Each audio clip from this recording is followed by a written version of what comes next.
প্রধান উপদেষ্টার মামলা বাতিল হলে বিএনপি নেতাকর্মীদের কেন নয়, এমন প্রশ্ন রেখেছেন বিএনপি সিনিয়র যুগ্ম মহাসচিব রুহুল কবির রিজভী। অবিলম্বে বিএনপি নেতাকর্মীদের মামলা প্রত্যাহারের দাবি জানান তিনি। শনিবার জাতীয় প্রেস ক্লাবে এক অনুষ্ঠানে তিনি এসব কথা বলেন।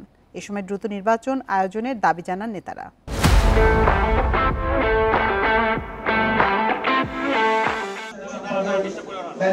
ফ্যাসিবাদের মিথ্যা মামলায় ৬০ লাখ আসামির মুক্তি কতদূর, এ নিয়ে আলোচনা সভার আয়োজন করে ন্যাশনালিস্ট রিসার্চ ফাউন্ডেশন নামের একটি সংগঠন।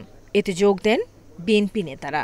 আমাদের এই সংগঠনের এ সময় নেতারা অভিযোগ করেন, সংস্কারের অজুহাতে নির্বাচনকে বিলম্বিত করতে চাইছে একটি মহল। উদ্দেশ্য ছিল আবার সেই গণতন্ত্রকে পুনঃপ্রতিষ্ঠা করা, কিন্তু আমরা দেখছি যে নানান তর্ক এবং বিতর্কে আমাদের সেই গণতন্ত্র পুনঃপ্রতিষ্ঠা করা আজকে দুরূহ ব্যাপার হয়ে দাঁড়িয়েছে। আওয়ামী লীগ ক্ষমতা আসার পর থেকে শেখ হাসিনার দেশ ছেড়ে পালিয়ে যাওয়ার আগ পর্যন্ত মোট ১,৪২,৯৮৩টি মামলায় আসামি করা হয়েছে বিএনপির ৫৯,২৯,৪৯২ জন নেতাকর্মীকে। সবাই রুহুল কবির রিজভী মন্তব্য করেন, ডিসেম্বর থেকে জুনের মধ্যে নির্বাচন। প্রধান উপদেষ্টার এমন বক্তব্য বিভ্রান্তমূলক। বিগত স্বৈরাচারী সরকারের আমলে বিএনপি নেতাদের বিরুদ্ধে হওয়া মিথ্যা মামলা প্রত্যাহার না হওয়ায় ক্ষোভ প্রকাশ করেন তিনি।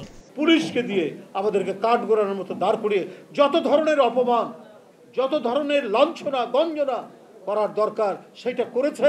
শুধুমাত্র তার লুটপাট, তার অনৈতিকতা এবং দেশের গণতন্ত্রকে গ্রাস করে নিয়ে আজীবন মহারানী হয়ে থাকার তার যে আকাঙ্ক্ষা, সে আকাঙ্ক্ষা বাস্তবায়ন করার জন্য এই আদালতকে দিয়ে কাজ করেছে শেখ হাসিনা।